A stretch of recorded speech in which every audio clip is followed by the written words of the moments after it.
वो बच्चा जो गुर्बत में पैदा हुआ, लेकिन इल्म की ऐसी रोशनी बना कि सदियां गुजर गईं, मगर उसकी रोशनी आज भी दिलों को मुनव्वर कर रही है। वो आलिम जिसने सिर्फ किताबें नहीं लिखी, बल्कि ऐसा फिकाही निजाम कायम किया जो आज भी उम्मत मुस्लिमा के लिए हिदायत का चराग है। हम बात कर रहे हैं इमाम शाफी की फिकाह इस्लामी के उस मेमार की जिसका नाम आज भी इज्जत और इल्म का इस्तिआरा है। 150 हिजरी फलस्तीन का शहर गजा एक बच्चा पैदा होता है, मोहम्मद बिन इदरीस अश-शाफी। ये वही साल था जिसमें इमाम अबू हनीफा का विसाल हुआ। गोया एक इल्म का चिराग बुझा और दूसरा जल उठा। बाप का साया बचपन में उठ गया, मगर एक अजीम मां ने तन्हा उस बच्चे को पाला। गुर्बत थी मगर हौसला बुलंद था। उस मां ने अपने बच्चे को लेकर मक्का का सफर किया ताकि वो मदीने वाले के शहर में इल्म हासिल करे। बचपन ही में कुरान हिफ्स किया, सिर्फ 7 साल की उम्र में। फिर मक्का के उलमा से हदीस, फिकाह और अरबी जुबान सीखी। शेर व अदब से ऐसा शगफ कि कबाइले अरब के बीच जाकर जुबान की गहराइयां सीखी।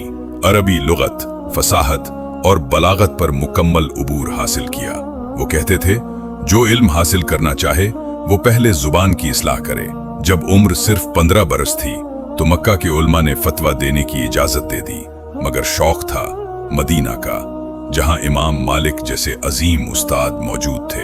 इमाम मालिक की किताब अल-मुत्ता जुबानी याद की, और जब इमाम मालिक ने उस नौजवान को देखा, फरमाया, अगर कोई नौजवान कामयाब होगा तो यही होगा। मदीना के बाद यमन का सफर किया, ताजी बने, मगर वहां साजिशों का शिकार होकर कैद कर दिए गए।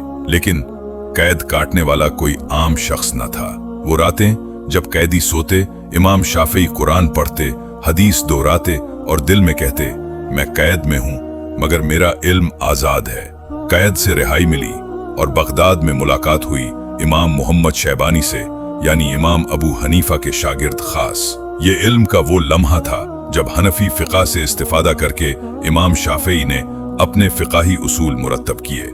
इसी बुनियाद पर बाद में कायम हुआ फिका शाफी। कुरान, हदीस, इजमा और कियास, ये बने इमाम शाफी के फक़ही उसूल। और फिर लिखी गई एक ऐसी किताब जिसने तारीख बदल दी, अर-रिसाला, उसूल फ़क़्ह की पहली किताब। वो फरमाते, जो बात सुन्नत से टकरा जाए उसे दीवार पर दे मारो। आखिरी उम्र मिस्र में गुजरी।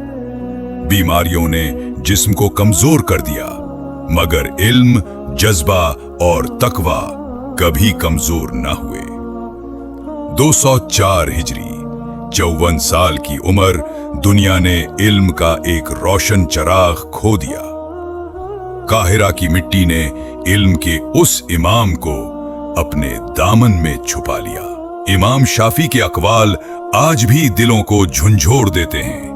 अगर तुम सच्चे हो तो चीखने की जरूरत नहीं, खामोशी ही दलील है। इल्म वो है जो फायदा दे, ना कि सिर्फ वो जो याद हो। इमाम शाफी एक नाम नहीं, एक तहरीक थे। उन्होंने हमें सिखाया, इल्म का रास्ता आसान नहीं होता, मगर जो सच्चाई से चले उसे अल्लाह वो मकाम देता है जो सदियों तक जिंदा रहता है। अगर आप भी इल्म के आशिक हैं तो उस वीडियो को शेयर करें और दुआ करें, अल्लाह इमाम शाफी पर अपनी रहमतें नाजिल फरमा।